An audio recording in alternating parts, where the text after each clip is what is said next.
আসসালামু আলাইকুম প্রিয় দর্শক। দেখুন, বিশ্বাস এবং ধৈর্য থাকলে যে কি হয় সেটার প্রমাণ একটি গাছ। এই যে গাছটি একেবারে মরার মতোই আর কি।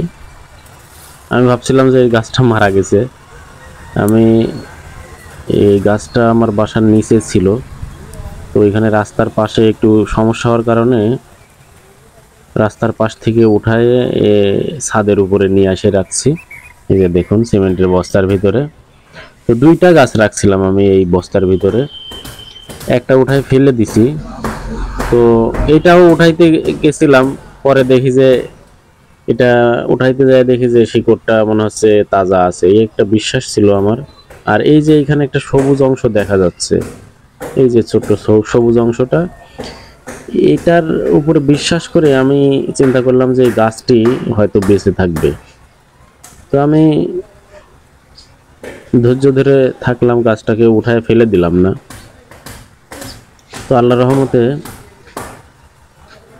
কয়েকদিনের ভিতরে আমি এটার রেজাল্টটা দেখতে পেলাম। আস্তে আস্তে এই মরা গাছটি সবুজ হওয়ার দিকে যাচ্ছিল। তো আপনাদের সাথে শেয়ার করছি বিষয়টা। আসলে ধৈর্য ধরতে হয়, একটা কাজে হুট করেই আপনি ফল পাবেন না।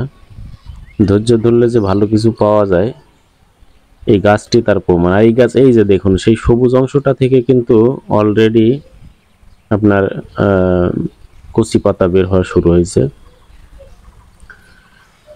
আর এই গাছটি হচ্ছে খুবই ভালো জাতের একটি লেবুর গাছ।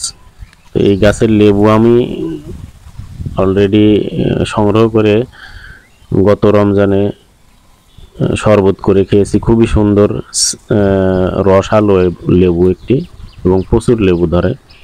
তো যার জন্য এই গাছটা উঠায় নিচ থেকে কেটে ফেলে দেই নাই। অনেক সমস্যা হয়েছে, তারপরও রাস্তার পাশে রেখে দিছিলাম, একটু সাইড করে বেঁধে রাখছিলাম, রাস্তার পাশ থেকে একটু সরায়ে ডালগুলো রাখছিলাম।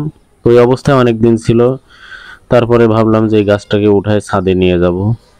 তো ছাদে নিয়ে আসার পরে এই গাছটি মানে ফল অবস্থাতেই ছাদে নিয়ে এসে রাখছিলাম। তো তারপরে গাছটি মরা শুরু হলো। উঠায় ফেলে দিতে গেছিলাম, সেই গাছটাই যে দেখুন দেখুন ধীরে ধীরে এটা কিন্তু অনেক সবুজ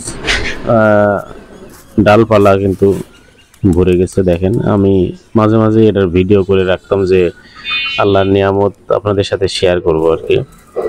আল্লাহ পাক চাইলে সব কিছুই হয়। এই যে দেখুন,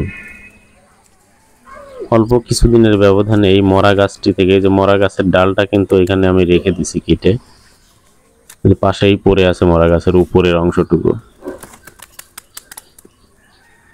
এই যে দেখেন, সেই ডালটা আমি ওই মরা অংশটা কেটে ফেলছি, যেটুকু মরা মনে হয়েছে সেটুকু কেটে ফেলছি, বাদ বাকিটুকু রেখে দিছিলাম। তো তারপরে যে দেখতেই পাচ্ছেন কি সুন্দর ডালপালা নিয়ে আবারও সতেজ একটা ভাব চলে আসছে গাছটাতে। তো এটাতে আরো একটু মাটি দিতে হবে, গোড়াতে মাটি দিতে হবে, শিকড় বের হয়ে আছে। আমি সেই কাজটা করব আল্লাহ পাক যদি